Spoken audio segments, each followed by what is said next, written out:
Rap News Street Politics, the best hood channel on YouTube, with the robbery crews and flock teams assembled by some of the most notable hoods out here in the city of LA. Now, this is the second installment to the mini docuseries we doing on these robbery crews. The first crew in this series covered the Harlem 30s when they stripped a jeweler of his $500,000 Richard Mille off his wrist, broad daylight, and went federal in Beverly Hills. Now, the feds started paying close attention to these robbery crews after COVID, and a lot of cases have started to develop. People are starting their bids out, and a lot of new details are coming out about how these crews were trying to run their bag up, strong-arming businesses and people in the city. Now, this next crew we got is coming out of Long Beach with the Compton connection. We got the East Side Baby Insanes and the Park Village Compton Crips in a familiar spot, jumping out broad daylight in Beverly Hills, and this time hitting for a couple million in a situation that was a lot more planned than the Harlems, a little less riskier, and had potential for a bigger payout. But you know, we gotta put the disclaimer: we don't condone any violence, robbery, or any other criminal activity on Rap News and Street Politics. This is for education and entertainment purposes only. But we gotta break these plays down and see if anything can be tweaked on their moves. This is How to Rob with the best hood channel on YouTube. Nigga, I'm from Crips Street. Nigga, it's the big three. Sack down guy with a banger on 10th Street. Niggas bang with no Glocky, he don't keep leak. My bitch do numbers, but I'm trying to knock some new feet. I toast nigga bunk, grown niggas getting kidnapped. Get cut, tie nigga up and get your drip back. 30 foot beat, my dog fiending for a head tap. He's a rookie, you ain't even got no head tap. So we gotta rewind the clock to March 23rd, 2022, Wednesday afternoon, 1:45 in Beverly Hills. Now, we got three individuals that came into play under a collective indictment that participated in this move over here. We got Liddell Tharp from the Babies on the east side of Long Beach. Liddell, somebody who likes to flash money on the internet, has been doing it for a long time, and he also goes by the name of Zavy on the east side. The next individual named in the indictment, Jimmy Vernon, aka Jungle, from Park Village Compton Crip.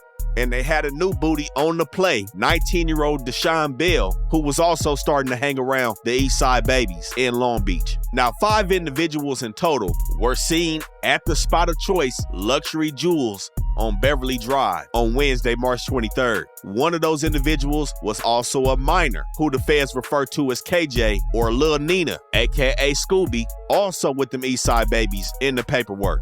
But when these dudes press play at 1:45 lunch hour in the middle of Beverly Hills, cameras catch them jumping out of a gray Kia Sportage, 5 deep, with crowbars, axes, and hammers, going to the front of Luxury Jewelers, breaking the display case, and making off with $2.6 million in jewelry. Now again, with this being broad daylight in the middle of the day, not only did surveillance cameras catch these dudes, but a lot of witnesses were on the street and were video recording everything take place over here off Beverly Drive.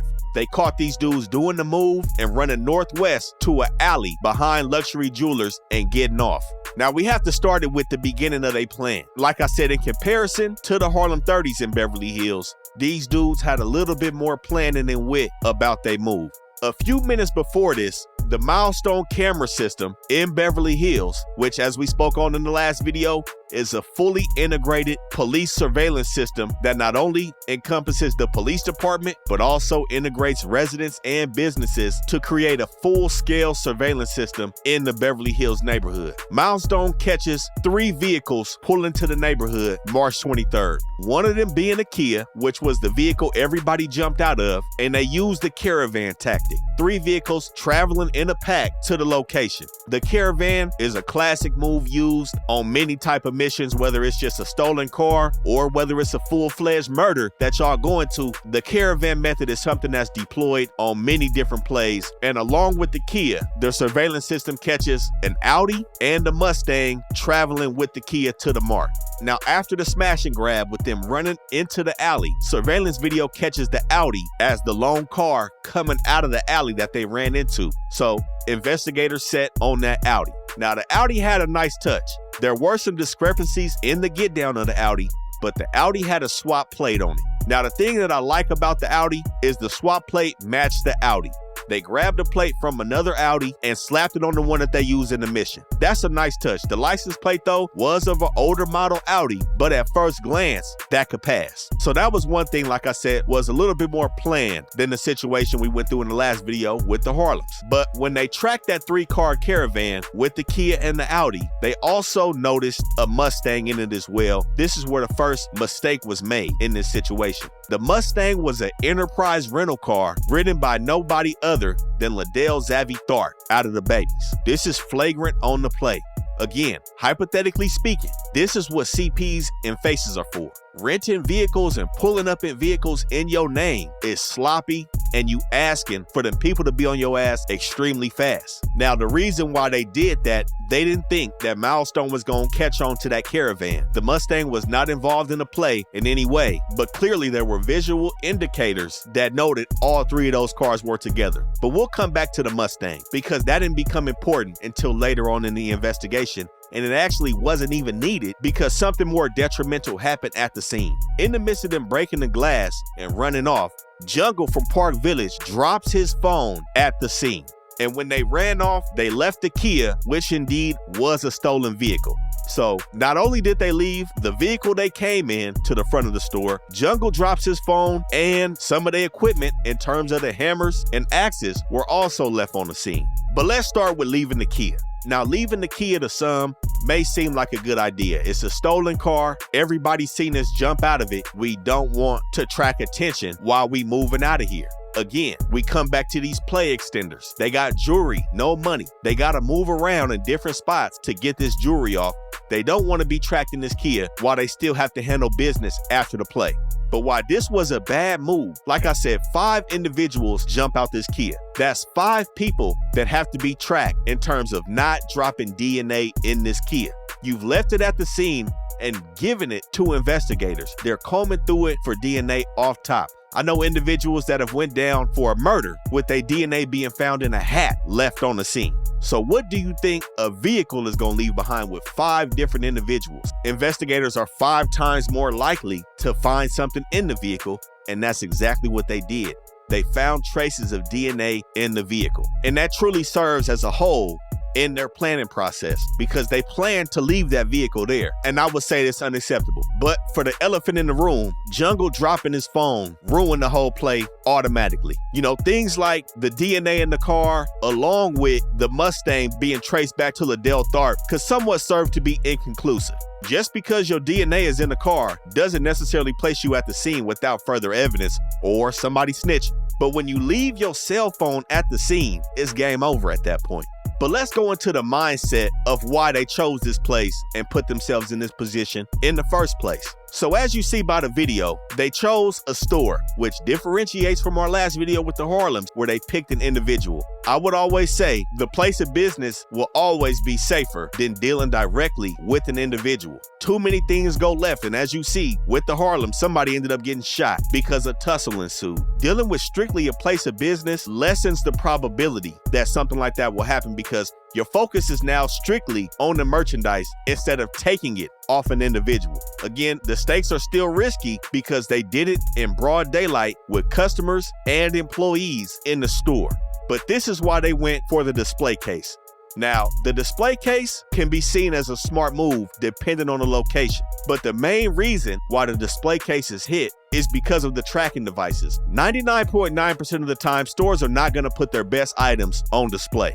They're going to have things that draw you into the store, but they're going to keep the most valuable items in the store behind lockup and away from a situation like this. But that's not saying that those things are not still valuable. They made away with 19 bracelets, 7 pairs of earrings, 4 necklaces, 8 rings, and 20 watches, again, totaling $2.6 million. So this haul was still extremely lucrative for display case items. But when it comes to that tracking device, let's take a lesser example of a phone store. So the phone store has all those useless display items in the front of the store. But when you hit that safe in the back of the phone store, there's usually a tracker phone in the back. So in theory, what they're wanting you to do is be in such a hurry in hitting the safe to where when the safe opens up, whether it has a timer on it or not, all you doing is flushing everything into your bag and the tracker phone goes in the bag with it. So in relation to a jewelry store, they'll have tracking devices underneath the face of a watch, so to speak. Of course, you won't find nothing on an earring, things like that. But inside of the actual manufacturer case or under the face of the watch, the tracking device may lie. But most of the time, it won't be on the display case item. So this went into their planning of not going fully inside the store, but hitting the front glass. But like I spoke on, when you're doing things with employees and witnesses around, you can get things like the Hero Act. As we see here, the owner of a neighboring store came out and started to interfere. This is where shit can go left. As we see with the tussle that ensued with the Harlems, DNA from blood that was spilled was left on the victim's shirt by one of the defendants. Things like these little tussles and people trying to get in the way will have your ass sewed up, and this only happens when you're doing shit in front of a whole bunch of other people. This is when the Supermans come out. As you see, this individual tried to push some people, it didn't work, and he got his ass up out the way. But being touched by an individual is something that also shouldn't be happening. But either way, they get out, leave the Kia, leave the phone, jump in the Audi, they're out of Beverly Hills. Like I spoke on with the play extenders, they got jewelry that they have to sell. Where did they go? Jumped in the alley, took it straight to downtown LA. And the paperwork alleges that Lil Nina, the minor, aka Scooby, along with Liddell Tharp, handled the business of getting the jewelry off in downtown. Now, the new booty, Deshaun Bell, was promised 6 to 7 racks and was never paid, so he says. So you know what we coming with soon with his name. But before everything blew up, Long Beach PD gives Beverly Hills a call based off the style of the robbery. They said they watched over it very carefully, and they have an individual who is a suspect in Long Beach robberies who gets down the same way. That individual is Liddell Tharp. So now, the Mustang caught on surveillance in Beverly Hills and Long Beach PD's somewhat back-end work has made Liddell Tharp a prime suspect along with Jimmy Vernon, who dropped his cell phone. But he didn't help himself. 2 days later, he's on Instagram posting the stacks with the caption "Robbery Gang" on them and captioning "badass babies" with them gray and blue rags, putting the money up after getting the jewelry off. And 5 days after this is when people's past starts to catch up with them. So both Liddell Tharp and Jimmy Vernon are on probation. Liddell was actually on federal supervised release from a case that he caught in 2018 where he fled from a federal checkpoint in New Mexico. Him and his people was in a car, stopped at the checkpoint. He was supposed to pull over to the side and he ran because he had a warrant. And for fleeing for federal agents, he went down on a case and now he's out on federal release. Jimmy Vernon is also on probation, and 7 days after the robbery, he calls his PO to change his phone number on file because, again, he dropped his phone at the scene, and that probation that he was on was for residential flocking, burglary. So the police are now starting to glue together the MOs and suspect profiles because they're matching previous crimes that these dudes have committed. But now that they got Vernon's number and they own to Liddell Tharp, they start to do that back-end work in iCloud. We have to keep stressing Instagram, the phone period, the iCloud, all of that shit. This is the main way people wrap up the case extremely fast. It seems like it ain't no more beating cases off of bullshit anymore with everybody having all the information in their phones and on their social media accounts. Even if you delete these messages, these dudes then went into iCloud and found deleted messages in there. And they figured out that they planned this whole move on Instagram. They caught Liddell Tharp messaging his homies, unindicted people though, from the babies, talking about what else they needed for the move. They said they got the Audi, the Kia, they just need to program the police scanner and they gonna be green. Police found a deleted photo in the iCloud of all the individuals from the robbery, in the clothes that they wore on the robbery, the sweatsuits that they had on. But this time, the picture showed everybody without their mask on. And this is when they figured out the initial plan was to hit a jewelry store called Peter Marcos, which was set forth because they seen these jewelers receiving jewelry packages from FedEx. So not only is niggas on here doing too much on their Instagram, but the businesses is doing too much too.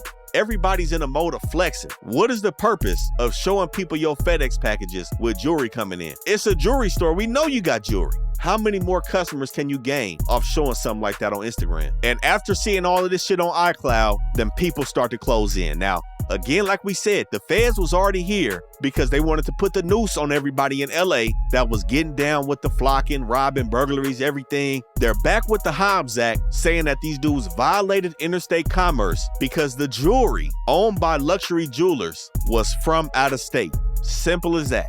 The product that they took had crossed state lines commercially, and that alone is how they hit these dudes with the federal Hobbs Act case. Again, something else that a lot of people don't think about when they think about who gonna be coming for them if they get caught. Not Beverly Hills PD. As we see, they 2 for 2 with sliding their cases to the feds. But Liddell Tharpe is caught in the Mustang by Long Beach PD, and he does the dash, crashes the Mustang, and gets away on foot, but is eventually arrested 6 days after the move, March 29, 2022.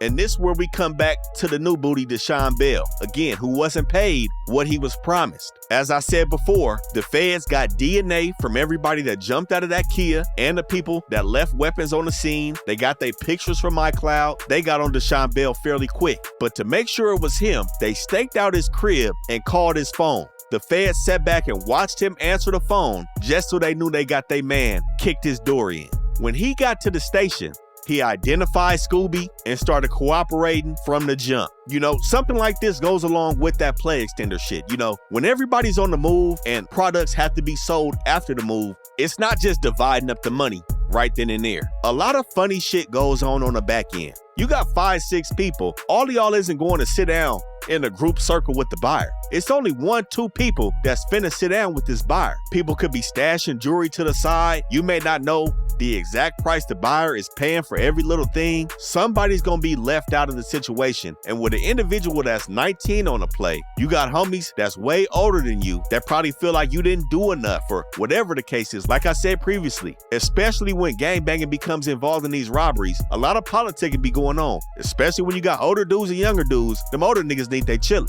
and they know that a 19-year-old isn't gonna know everything about this shit. But it seemed like his homie stiffed him regardless of the 6-7 bands he was promised, so he started cooperating off the jump.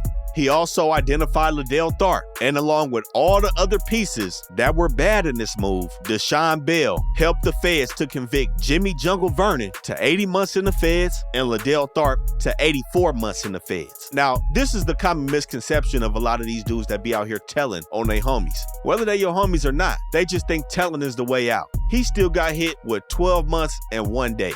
Now, some people may say, okay, boom, 12 months, I can take that on the chin. To get nothing, to have this dirty name on your jacket, and for the feds to still hit you with a $2.6 million federal tax lien that's gonna follow you for the rest of your life, was it worth it, Deshaun Bell? But he's home now. He came home February 7th of this year, did his time, snitched on his homies in a play that went all bad from the beginning.